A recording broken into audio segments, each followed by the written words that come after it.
मी आज यवतमाळ जिल्ह्यामध्ये पुसद, यवतमाळ आणि वर्धा जिल्ह्यामध्ये वर्धा देवळी येथे प्रवासाला प्रचाराला जातो आहे।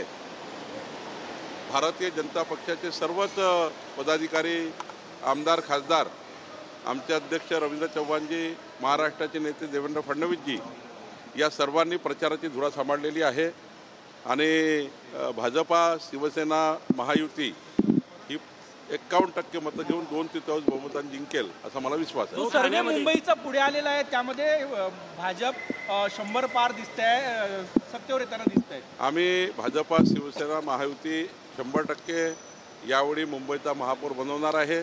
महाराष्ट्राची, मुंबईची जनता ही महायुतीच्या बाजूने राहणार आहे। मुंबईची जनता सुद्धा डेव्हलपमेंटच्या बाजूने आहे, विकासाच्या बाजूने। ठाण्यामध्ये शिवसेनेच्या पदाधिकाऱ्यांच्या कांचीरात लगवण्याची माहिती समोर येत आहे। नाही, जरा ते त्याची दखल आम्ही घेऊ आणि योग्य कारवाई करू।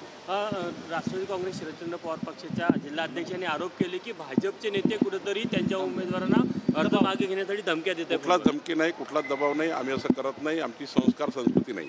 शीतल तेजवानीला काल चौकशी करता बोलवलेलं होतं, पण तिला स्पेशल ट्रीटमेंट, VIP ट्रीटमेंट दिल्याचा आरोप होता। असं आहे की कुठली ट्रीटमेंट दिली, काय दिली हे तर पोलिसांकडे बघावं लागेल, पण जे आरोपी असतील त्यांना आम्ही नक्की याच्यात शिक्षा करू, कारण या घोटाळ्यामध्ये जे जे आरोपी असतील त्यांना आम्ही नक्की शिक्षा करू। मालेगावमध्ये 3 वर्षीय मुलीवर जे अत्याचार झाले त्या आरोपीला फाशी शिक्षा द्यायचं कुटुंबाची मागणी होत आहे। एकदम बरोबर आहे की ज्यांनी इतका मोठा अत्याचार केला त्याला फाशीच झाली पाहिजे।